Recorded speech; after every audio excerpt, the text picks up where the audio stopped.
Hi, I'm Betty Roberts, and I would like to be able to share with you some information about Georgetown, what it once was, and what we're hoping to see it become again. Once upon a time, Georgetown was a very busy seaport with ships in the harbor to load indigo, rice, cotton, lumber, and in more recent years, large rolls of paper through Winyah Bay into the ocean to other parts of the world. For most of the world, Georgetown remains an undiscovered pearl hidden inside an oyster shell called U.S. Highway 17 that swings motorists along an industrial corridor and out of town as quickly as possible. That's all right with most people traveling between Charleston and Myrtle Beach. Georgetown looks little more than an inconvenience dotted with stoplights. Visitors that did stop would ask about the bad smell. They didn't want to breathe the air, and children would hold their noses and ask their parents to speed up. Though years ago the smell was coming from International Paper Company on the Sanpet River, the largest paper mill in the South, and Georgetown's bread and butter at that time.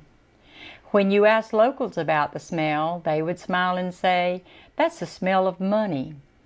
To travelers, it was more like rotten eggs.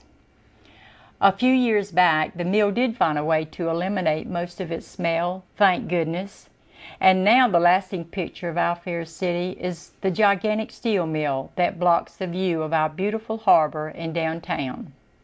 Unfairly or not, Georgetown retains its image of a mill town, with little reason for motorists to stop as they pass through on their way to other places. Little do they realize that those places are trying to reproduce the authenticity that can be found right here in our town in abundance. History was made here. It can't be faked. Look at the names of our streets: King, Queen, Duke, Prince, Orange, and High Market. Where can any place sound more pre-revolutionary British than this? Georgetown pays homage to the Marquis de Lafayette of France, who first stepped foot on American soil near Debido Colony north of the city on June 12, 1777. There is a bust of Lafayette near the town clock, along with the story of the Frenchman who loved this country so much that he asked that some American soil be used to cover his coffin. How extraordinary that his first impression of America came from Winyah Bay and Georgetown. He said, "This land is so beautiful, it must be the borderland of God." Debido, our southern pronunciation, Debido, comes from the Gullah dialect. Yes, it's a beautiful place, and Georgetown history was forged by hardship. Redcoats and Yankees occupied the city as invaders. General Francis Marion, the fabled swamp fox, drove the British batty with his forays in and out around Georgetown. The town was blockaded by Union troops in the Civil War, making it one of the rarest of American towns with a foot planted firmly in both the nation's greatest native conflicts. On low tide in Winyah Bay, smokestacks of the Harvest Moon, a Union flagship, can be seen. This was Admiral John A. Dahlgren's flagship, and it sank after striking a torpedo that was towed into its path from the town clock tower by Confederate Captain Thomas Daggett.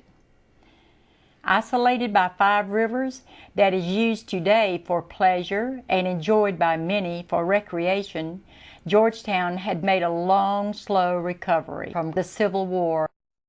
As rice plantations failed economically in the early 20th century, northern capitalists bought them at a discount and used them as hunting preserves. That proved fortuitous a century later, as the beautiful land of the coastal lowcountry has been preserved at places like Hobcobarney, a 17,000-acre nature preserve across the river from Georgetown. Ghosts are said to haunt the houses that the soldiers confiscated during the wars. But for those who don't believe in ghosts, the houses still stand as witnesses to the entire American experience, and Georgetown has more authentic historic houses on their lots, and even Williamsburg, Virginia. And in the middle of town, a park named after Francis Marion, the fabled swamp fox. And then on Prince Street, the Masonic Lodge is where George Washington spoke to the townspeople in 1791 on a visit as part of his Southern tour. You can stand on that spot today. Another waterfront park is named to honor the nation's first African-American congressman, Joseph H. Rainey, a former slave, and many of his ancestors attended the dedication. Thanks to the foresight 100 years ago, Mayor W.D. Morgan, who planted the live oaks that formed the canopies over the streets of our historic district, helped Georgetown to be recognized as a tree city. The climate here is ideal for the oaks. They would not survive to the north because of the winter ice storms. A lovely boardwalk has been added to stroll along the harbor. It's lined with restaurants and shops and draws tours to the water's edge. Studies say that people who visit a place for its historic aspects spend 40% more, which is good for the merchants. Though bold ideas have been few and far between, Georgetown has moved ahead. Chamber of Commerce President Annette Fisher says, Georgetown needs a sense of place. She calls it wayfinding, to keep people from blasting through town without getting a hint that there's something worthwhile here to see. So now it's time to look forward again.